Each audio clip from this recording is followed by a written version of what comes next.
tudo que essa turma, essa quadrilha, essa máfia do STF tem feito, eles deram um verdadeiro golpe, os tucanos, como Alexandre de Moraes, e os petistas e comunistas, como Flávio Dino e companhia, eles se uniram para dar um golpe e eles precisam dessa narrativa política. Ele teve um ato falho que pouca gente se deu conta, que ele falou, não vai ser com a polícia do exterior que vão nos intimidar. Eu não sei de quem que ele está falando, se é a turma do Elon Musk, por exemplo, ou do próprio Donald Trump, imagina uma coisa dessa.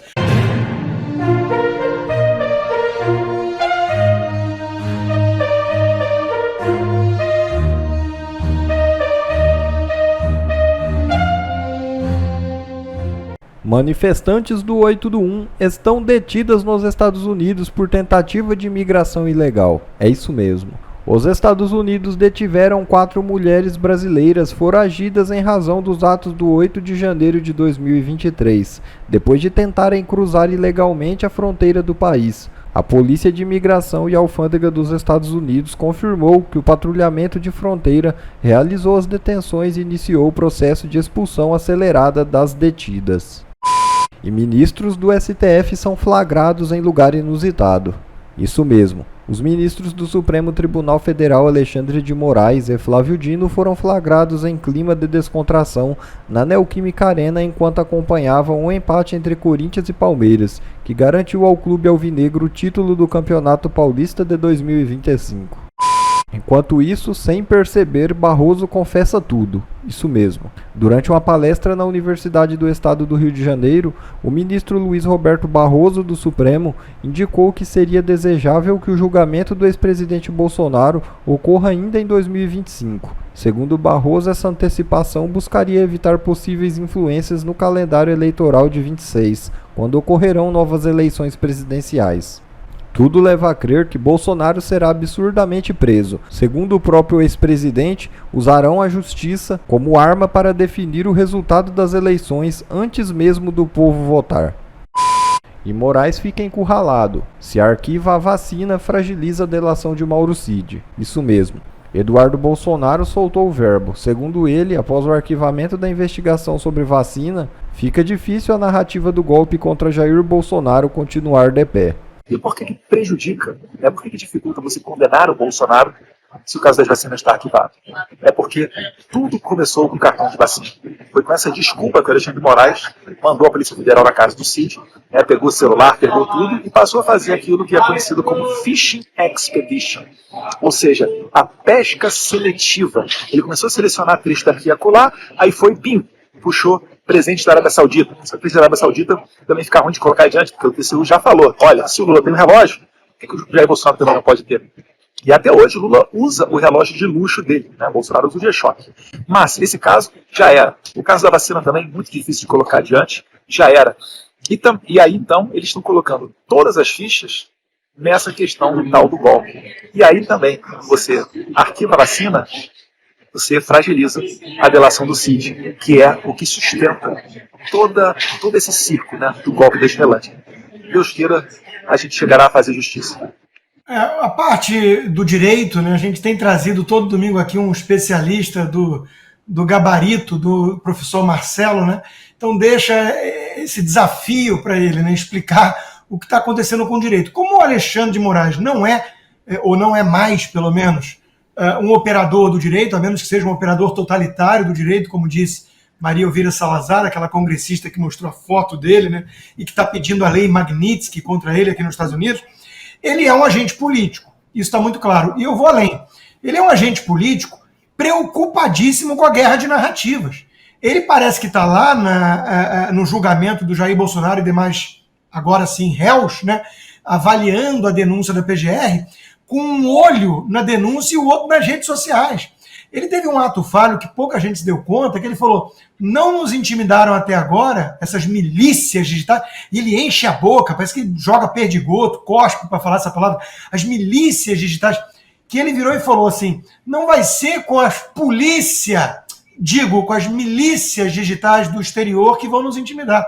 Eu não sei de quem que ele está falando, que são milícias digitais, que ele confundiu no ato falho freudiano com polícia, se é a turma do Elon Musk, por exemplo, ou do próprio Donald Trump. Imagina uma coisa dessa. Será que o Trump virou miliciano agora?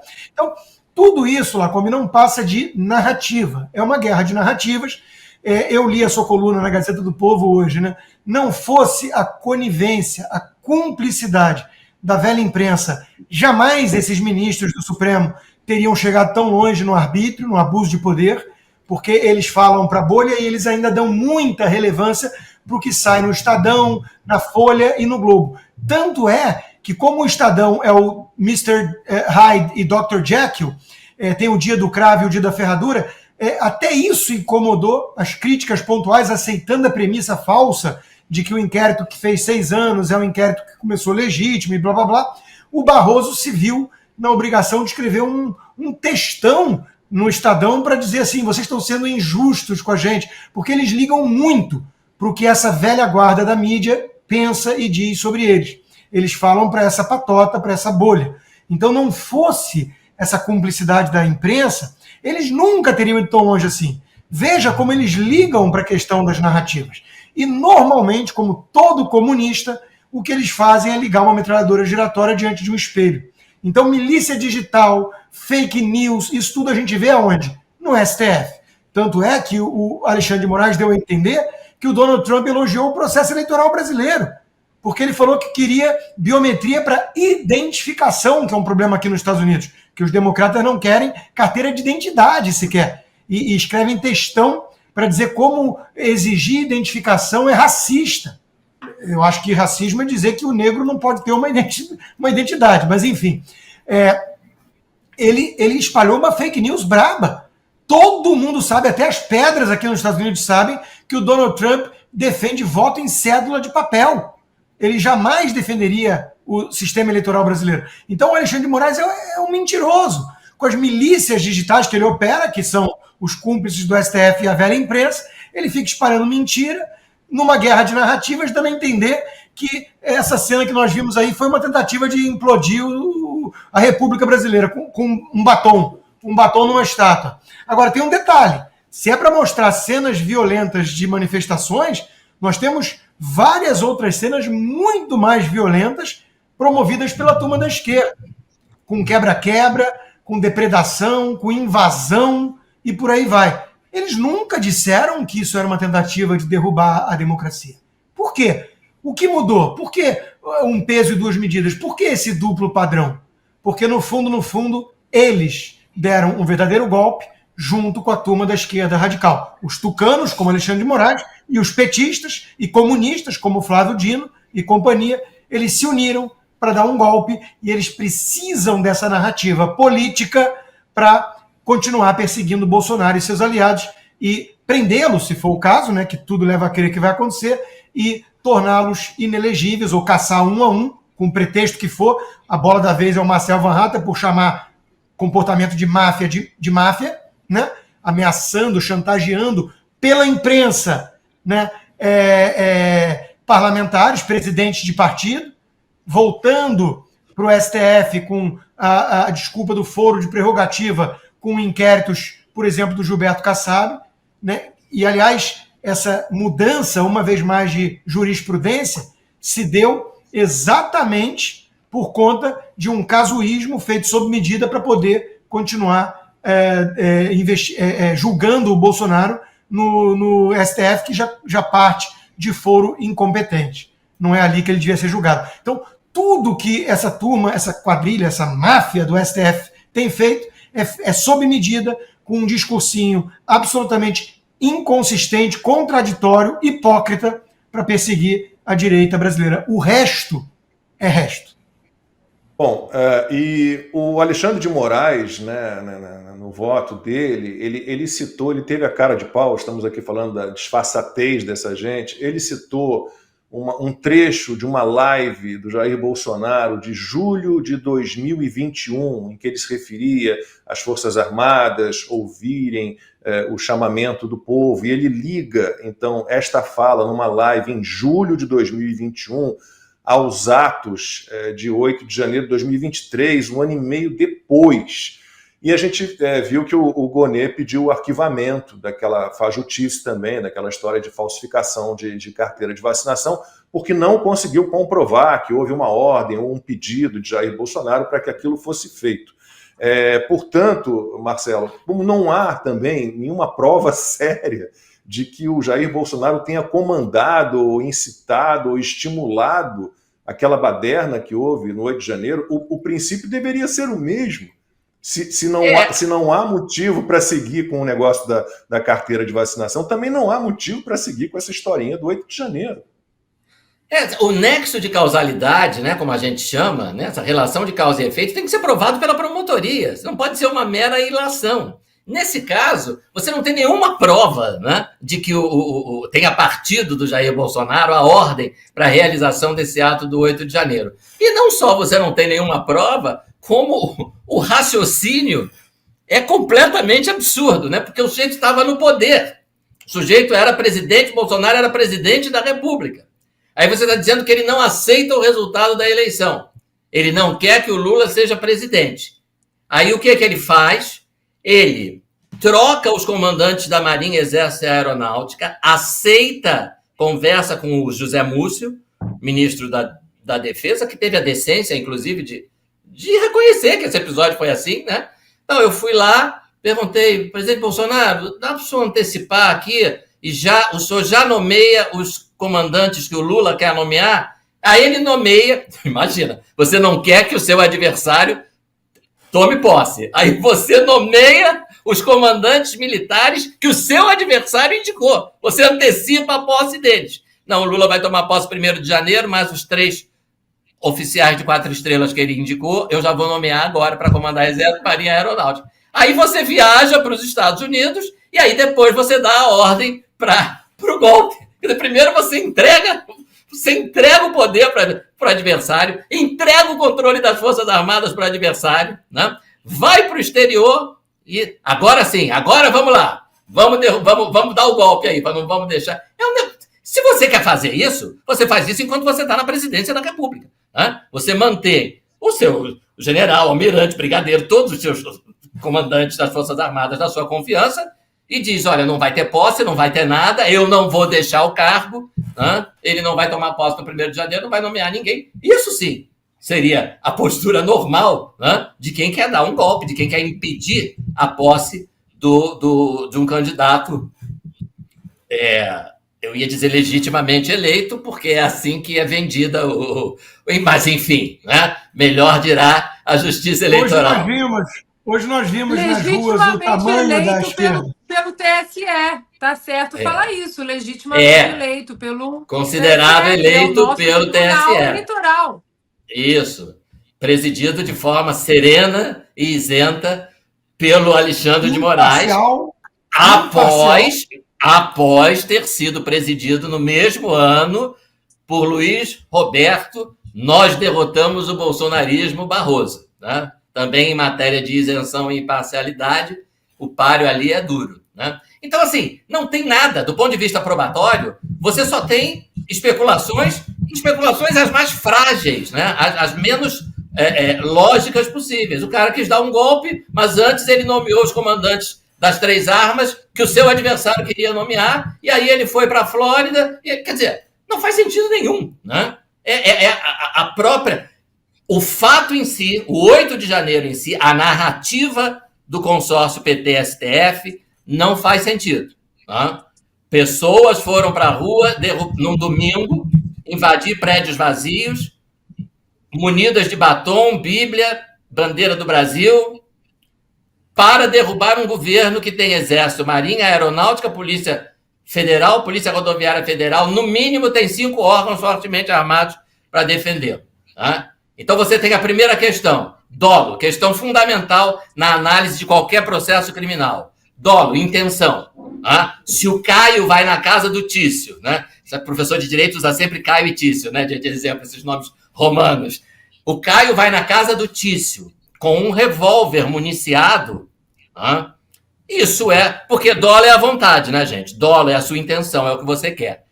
A gente não tem o dom da telepatia. Então, como é que a gente analisa num julgamento se o sujeito agiu com dolo de matar, dolo de derrubar o governo, dolo de roubar, pela exteriorização dos atos dele, né? Pelos atos exteriores. Então, se o réu foi na casa da vítima munido de um revólver, de uma pistola municiada. E isso pode ser um indicativo da intenção dele de matar. Se o réu foi na casa da vítima com um batom, uma bíblia e uma bandeira do Brasil, você vai dizer, olha, isso mostra a intenção. Intenção de matar como? Isso mostra a intenção de derrubar o governo, de derrubar o Estado Democrático de Direito. O que é que mostra essa intenção? O fato deles estarem lá com batom, com... Não, pelo amor de Deus. Pelo amor de Deus.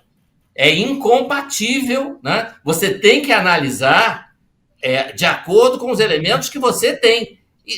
Eu agora já estou ouvindo uma maluquice, quer dizer, como a prova é tão ruim, tão frágil, que agora a narrativa não, eles realmente não estavam armados, mas eles estavam planejando criar um tumulto, aí eles iam telefonar para o Exército, aí o Exército ia lá. Vocês já ouviram essa maluquice? Eu já ouvi, né? Então, assim, é roteiro de ficção, né? Cara, vai ter um 90 lá, alô, diz que golpe, né? Pode vir aqui, que nós já estamos aqui na Praça dos Três Poderes, já pichamos a estátua com batom, agora é só vocês liquidarem o serviço. Não tem absolutamente nada. Não tem absolutamente... O que tem de concreto? Isso tem. Tem pichação? Tem. Tem crime de dano? Tem.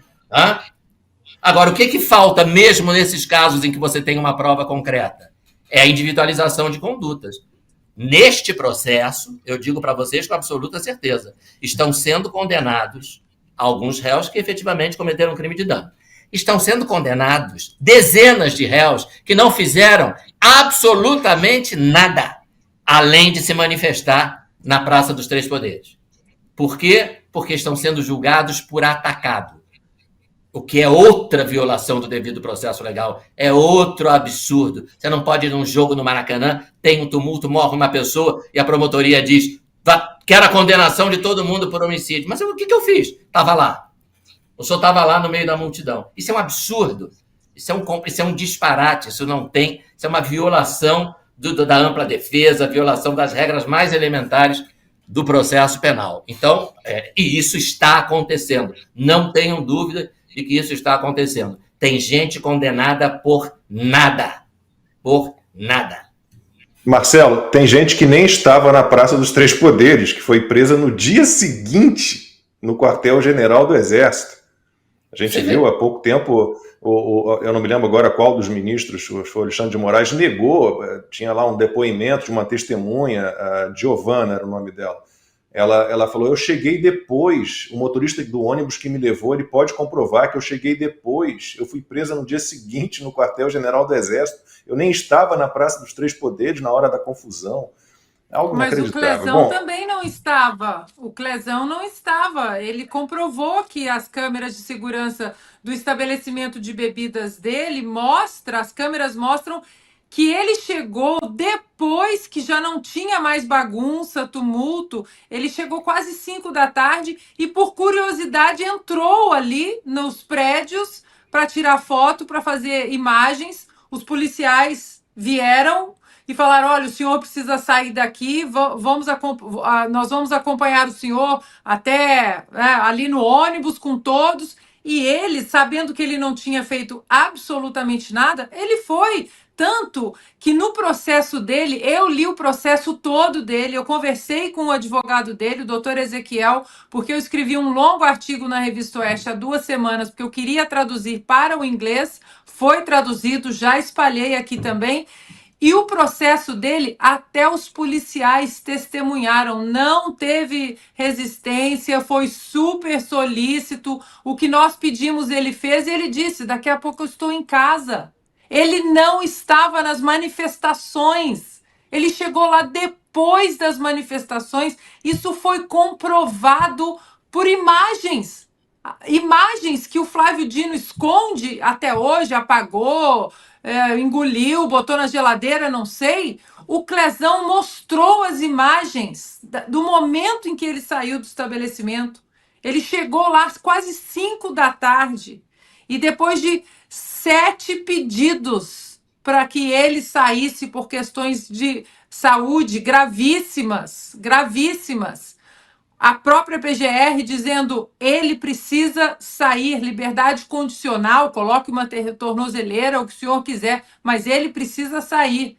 E durante 80 dias, da manifestação da PGR até a morte do Clezão, foram 80 dias que o Alexandre de Moraes deu de ombros e o Clériston da Cunha nunca esteve nas manifestações.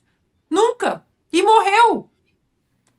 E isso faz a gente pensar também no papelão daquele general e das Forças Armadas e de policiais que se prestaram, né, a esse serviço de enganar essa população inocente, mantê-los ali para entregar a alguém como Alexandre de Moraes. Quer dizer, que vergonha. Se vangloriando, né, de que fizeram isso.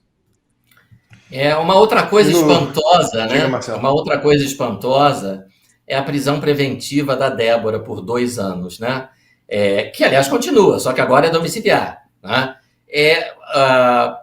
Eu trabalho com execução penal, trabalho, né, na área criminal, hoje em dia trabalho mais com habeas corpus, para dar parecer no habeas corpus. Vocês não têm ideia do número de mulheres presas em flagrante por tráfico de drogas que são soltas porque têm filhos, crianças. Essa é a alegação. Né? E os pedidos são Adriana sempre... Anselmo, Marcelo, Adriana Anselmo, que era casada com Sérgio Cabral, condenada, não é o caso da Débora, né? Ela estava condenada já, né? E foi libertada por isso. Sim, sim. Nesses casos, nesses processos de tráfico, antes da condenação, elas são liberadas porque a alegação é essa, né? Não, tem que ser beneficiadas, porque a lei diz que se a ré tiver filho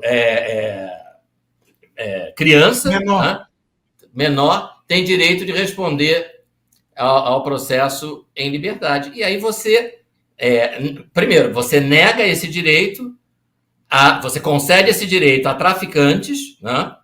Os traficantes têm utilizado bastante mão de obra feminina por causa disso, aqui no Rio. Né? Essa é uma das razões. Então você concede esse direito a uma traficante. E quando eu falo traficante no Rio, pelo amor de Deus, né? É integrante de facção criminosa. Não tem negócio de freelancer aqui no Rio de Janeiro, traficante freelancer. É comando vermelho, é barra pesada. Né?